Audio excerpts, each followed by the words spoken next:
मोदिया सरकार के लोग सेना के सम्मान की बात करते हैं। इस घटना के बाद सेना के जवान अमरनाथ यात्रा की ड्यूटी पर जा रहे थे, ऐसी रेल दी गई उनको जिसकी हालत बड़ी खराब थी। सेना के जवानों ने मना कर दिया। सरकार के नेताओं की भाषा देखिए, कर्नल सोफिया कुरैशी के बारे में किस तरह के शब्द यूज किए गए, इन पे भी हमें चिंता करनी चाहिए। भारत की आन पे जब आंच आती है तो जिस तरह इस बार प्रदर्शन हुआ, एकजुट रहा देश, सारा विपक्ष हो पक्ष हो सब एकजुट रहे, ऐसे हमें एकजुट रहना चाहिए। अगर हम एकजुट रहेंगे तभी हम आतंकवादियों से लड़ पाएंगे। लेकिन आज एक भी अरब कंट्री हमारे फेवर में नहीं खड़ी। क्या हमें अपनी फॉरेन पॉलिसी पर नहीं सोचना चाहिए कि ऐसा क्या हो गया कि हमारी राजनीतिक जो भारतीय की लोकल राजनीति है, इसके चक्कर में क्या हमारी फॉरेन पॉलिसी या हमारे मित्रों को के मन में पीड़ा तो नहीं पहुंच रही है? रक्षा मंत्री जी को मैंने सुना, उन्होंने कहा भाई, उन्होंने कहा कि महाराज हाथ जोड़ते हैं, छोड़ो। उन्होंने कहा और आपने मान लिया, लेकिन फिर उसके बाद 10 तारीख को दोबारा से जो है ड्रोन उड़े। माननीय सदस्य श्री चंद्रशेखर जी। मैडम धन्यवाद। सभापति महोदया, आओ झुककर सलाम करें उनको जिनके हिस्से में मकाम आता है। बहुत खुशनसीब होते हैं वो लोग जिनका लहू देश के काम आता है। मैं सबसे पहले ऑपरेशन सिंदूर में जो हमारे देश की सेना है, उसने जो पराक्रम दिखाया, शौर्य दिखाया, उसके लिए उनको सैल्यूट करता हूं, जय भीम करता हूं। और पहलगाम हमले में जो निर्दोष हमारे नागरिक शहीद हुए या अन्य जो लोग उसके बाद सीज फायर के बाद जो शहीद हुए, उन सभी लोगों के लिए प्रार्थना करता हूं कि उनके परिवारों को कुदरत दुख सहने की शक्ति दे। महोदया, मेरे कुछ सवाल हैं सरकार से। क्या सरकार यह स्पष्ट कर सकती है कि आतंकियों को भारत क्षेत्र में प्रवेश और पहलगाम जैसे पर्यटन स्थल पर पहुंचने में किसने मदद की? क्या सुरक्षा एजेंसियों को इस हमले की पहले से कोई खुफिया इनपुट प्राप्त हुए थे? यदि हाँ, तो उन पर क्या कार्रवाई हुई?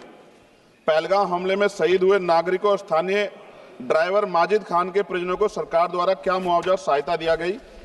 क्या सरकार पर्यटकों की सुरक्षा सुनिश्चित करने के लिए विशेष स्टैंडर्ड ऑपरेटिंग प्रोसीजर लागू कर रही है? क्या भारत सरकार ने अंतर्राष्ट्रीय मंचों पर यह मांग रखी है कि जब तक पाकिस्तान आतंकवाद पर कठोर कार्रवाई नहीं करता, तब तक उसे किसी प्रकार की आर्थिक सहायता न दी जाए? ऑपरेशन सिंदूर के बाद जब पाकिस्तान ने जवाबी हमले किए और 21 भारतीय नागरिक शहीद हुए, यहां तक कि हमारे गुरुद्वारों को भी निशाना बनाया गया, तब सरकार ने सीज फायर की अनुमति क्यों दी? क्या यह भारत की कूटनीति कमजोर नहीं दर्शाता?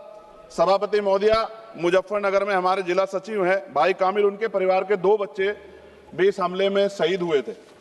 क्या सरकार ये मानती है कि टीआरएफ द्वारा इस हमले में खासतौर पर हिंदू पर्यटकों को निशाना बनाना भारत में सांप्रदायिक द्वेष को बढ़ावा देने का प्रयास था? यदि हाँ, तो इसे रोकने हेतु सरकार ने क्या रणनीति बनाई?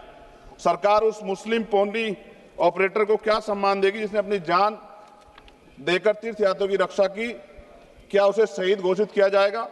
पाकिस्तान को हाल ही में आईएमएफ द्वारा $2 अरब से अधिक की सहायता राशि दी गई है। क्या भारत ने औपचारिक रूप से आईएमएफ और अन्य वैश्विक संस्थाओं के समक्ष आपत्ति दर्ज कराई है? क्या सरकार ने जांचा है कि आईएमएफ या अन्य विदेशी मदद का कोई हिस्सा आतंकवादी गतिविधियों में उपयोग तो नहीं हो रहा है? क्या सरकार ये स्वीकार करती है कि पहलगाम हमले में खुफिया तंत्र पूरी तरह विफल रहा है? यदि हाँ, तो कौन जिम्मेदार है और उसके विरुद्ध क्या कार्रवाई होगी? क्या सरकार स्पष्ट कर सकती है इतने भारी सुरक्षा प्रबंधों के बावजूद टीआरएफ जैसे आतंकवादी संगठन के सदस्य भारत में प्रवेश कैसे कर जाते हैं? क्या सरकार ये बताएगी पहलगाम जैसे संवेदनशील क्षेत्र में सुरक्षा समीक्षा अंतिम बार कब की गई थी और उसमें क्या कमियां चिन्हित की गई थी?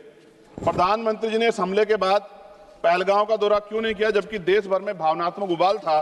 क्या सरकार ने शहीद हुए नागरिकों के परिजनों को आर्थिक मदद व स्थायी सहायता प्रदान की? यदि हाँ, तो उसका विवरण सदन में प्रस्तुत करें। महोदया, सरकार के लोग सेना के सम्मान की बात करते हैं। इस घटना के बाद सेना के जवान अमरनाथ यात्रा की ड्यूटी पर जा रहे थे, ऐसी रेल दी गई उनको जिसकी हालत बड़ी खराब थी। सेना के जवानों ने मना कर दिया कि हम इस रेल में नहीं बैठेंगे। 4 दिन बाद बदलनी पड़ी। और सरकार के नेताओं की भाषा देखिए, कर्नल सोफिया कुरैशी के बारे में किस तरह के शब्द यूज किए गए, इन पे भी हमें चिंता करनी चाहिए। देश की सेना के लिए मेरी मांग है महोदया कि सेना और अर्धसैनिक बलों के वेतन को टैक्स मुक्त किया जाए। बैटल ऑफ ऑनर से सम्मानित, क्योंकि ये इस समय ऐसा विषय चल रहा है कि देश की सेना पे हमें गौरव है, गर्व है, लेकिन जिस तरह से आतंकवादी गतिविधियां बढ़ी है, मेरी मांग है कि बैटल ऑफ ऑनर से सम्मानित चमार रेजिमेंट को बहाल किया जाए, Gurjar regiment, Mehtar regiment, Yadav regiment बनाई जाए, क्योंकि देश का जो किसान का मेरा है उसके अंदर, देश का जो गांव में रहने वाला जो व्यक्ति है उसके अंदर देश प्रेम का जज्बा बहुत जबरदस्त है। अगर इनको मौका मिलेगा तो शायद पाकिस्तान छोड़िए, चाइना की हिम्मत भी नहीं होगी कि हमारे देश की तरफ आंख उठा के देख ले। महोदय, बाबा साहब अंबेडकर कहते थे हम प्रथम और अंत्य भारतीय हैं। भारत की आन पे जब आंच आती है तो जिस तरह इस बार प्रदर्शन हुआ, एकजुट रहा देश, सारा विपक्ष हो पक्ष हो सब एकजुट रहे, ऐसे हमें एकजुट रहना चाहिए। अगर हम एकजुट रहेंगे तभी हम आतंकवादियों से लड़ पाएंगे। महोदय, 1965, 71, 1999 के युद्ध में किसी भी अरब देश ने पाकिस्तान का साथ नहीं दिया था, लेकिन आज एक भी अरब कंट्री हमारे फेवर में नहीं खड़ी। क्या हमें अपनी फॉरेन पॉलिसी पे नहीं सोचना चाहिए कि ऐसा क्या हो गया कि हमारी राजनीतिक जो भारतीय की लोकल राजनीति है, इसके चक्कर में क्या हमारी फॉरेन पॉलिसी या हमारे मित्रों को के मन में पीड़ा तो नहीं पहुंच रही है? पाकिस्तान ने कहा और आपने मान लिया, और आपने सीज फायर का आज रक्षा मंत्री जी को मैंने सुना, उन्होंने कहा भाई, उन्होंने कहा कि महाराज हाथ जोड़ते हैं, छोड़ो, उन्होंने कहा और आपने मान लिया। लेकिन फिर उसके बाद 10 तारीख को दोबारा से जो है ड्रोन उड़े और 15 लोग शहीद हुए, 43 लोग घायल हुए। हम अपने आम नागरिकों को क्यों, जबकि हम मान रहे हैं, मैंने रक्षा मंत्री जी को सुना, वो कह रहे हैं कि ऑपरेशन सिंदूर खत्म नहीं हुआ है, ये रोका गया है, इसका मतलब हमें खतरा है कि दोबारा भी हमला हो सकता है, पाकिस्तान अपनी हरकतों से बाज नहीं आ रहा है। तो हम अपने आम नागरिकों को और सेना के जवानों के जीवन को खतरे में क्यों डाल रहे हैं भविष्य में? क्या हमें इसके पुख्ता और परमानेंट इंतजाम नहीं करने चाहिए? जैसे अगर सरकार को, मैंने कई बार सुना सरकार के लोग अखंड भारत की बात करते हैं, इससे अच्छा मौका आपको काम मिलता। पीओक्यू लेने के बाद हमारे उत्तर प्रदेश के मुख्यमंत्री बार बार कहते हैं कि चुनाव में कह रहे थे 6 महीने के बाद पीओक्यू इधर होगा, सरकार बन की, जनता ने तो मौका दे दिया, कहां है पीओक्यू? क्यों नहीं लेके आए इस बार आप लोग? तो पहली सीढ़ी तो इस बार ही चढ़ गए थे। जिस तरह से मीडिया ने माहौल बनाया था महोदय, तो ऐसा लगा कि अगर देश की सेना ने जो हिम्मत जुटाई थी, सरकार मदद करती, तो माननीय नरेंद्र मोदी जी पाकिस्तान के भी प्राइम मिनिस्टर होते इस बार, इसी बार, और फाइनेंस मिनिस्टर बैठी है हमारी, ये पाकिस्तान की फाइनेंस मिनिस्टर होती। इस तरह के हालात बने हुए थे और ऐसा मौका चूकना ही नहीं चाहिए था।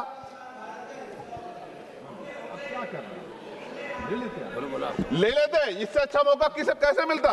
पूरा देश एकजुट था महोदय, मैं खत्म करूंगा, पूरा देश एकजुट था, इससे अच्छा मौका कहां था? लेकिन अब अमेरिका में बैठ के कोई देश के फैसले कर ले तो देश की गरिमा पे, संप्रभुता पे बहुत बड़ा हमला है। इसको हमें समझना चाहिए, हमें समझना चाहिए, किसी की हैसियत नहीं है। भारत दुनिया में इकलौता ऐसा देश है जिसका कोई मुकाबला नहीं कर सकता है। यहाँ का 140 करोड़ देशवासी एकजुट खड़ा है और सबको जवाब दे सकता है। मोदी, आज खत्म करते हुए कहूंगा, अमरनाथ की यात्रा आ रही है अगस्त के फर्स्ट वीक में, चल भी रही है, नहीं चल रही। अनुराग भाई, आपको बोलने का मौका नहीं दिया, आप ये नाराजगी मेरे ऊपर मत उतारो, आप लड़ो ना उनसे, आप लड़ो चेयर से, मुझे काहे को करना। खत्म हो रही है अमरनाथ की यात्रा, खत्म होने वाले, सुरक्षा के पुख्ता इंतजाम होने चाहिए और दोबारा ऐसी कोई घटना ना हो। लेकिन अंत में महोदय मैं कहूंगा, आम लोगों की जान भी गई, क्या सरकार ने उन परिवारों को मुआवजा दिया है? क्या उनके जीवन का कोई मूल्य नहीं? जिन्होंने अपने परिवार खोए, जिन्होंने अपना घर का बेटा, पति, घर का कमाने वाला खो दिया, उनका भी तो अधिकार बैठता है। सरकार ने क्या मुआवजा दिया, इस बात की जानकारी भी सरकार को पटल पर रखनी चाहिए, सामने रखनी चाहिए। और अंत में मैं धन्यवाद दूंगा भारतीय सेना को और भारत का जो प्यार है कि पाकिस्तान और आतंकवादियों के भरसक प्रयास था कि यहां सांप्रदायिकता का माहौल बन जाए, लेकिन देशवासियों ने समझदारी दिखाई। और कश्मीरियों को भी मैं बहुत धन्यवाद देता हूं कि उन्होंने कोशिश की कि किसी भी तरह से कश्मीर के ऊपर जो ये इतना बड़ा इल्जाम लगा है, ये इल्जाम में कश्मीरी शामिल ना हो और ऐसे आतंकवादियों पर सख्त कार्रवाई। पता लगा है कि महादेव, ऑपरेशन महादेव हुआ है और यही पता लगा कि वो तीनों आतंकवादी मारे गए हैं। लेकिन मैंने अखबार में ये भी पढ़ा था कि वो जो मुख्य आरोपी था कुछ दिन पहले पाकिस्तान में था। कोई पिकनिक चल रही है कि उधर भी चले जाते, इधर भी आ जाते? क्या है बॉर्डर पे ऐसा? ये बताना चाहिए ना देश को। मैं आपका धन्यवाद करूंगा और भारत की महान सेना को मैं बधाई देता हूं, उनके लिए मंगल कामना करता हूं। जय भीम, जय भारत। महोदय धन्यवाद। Subscribe to One India and never miss an update. Download the One India app now.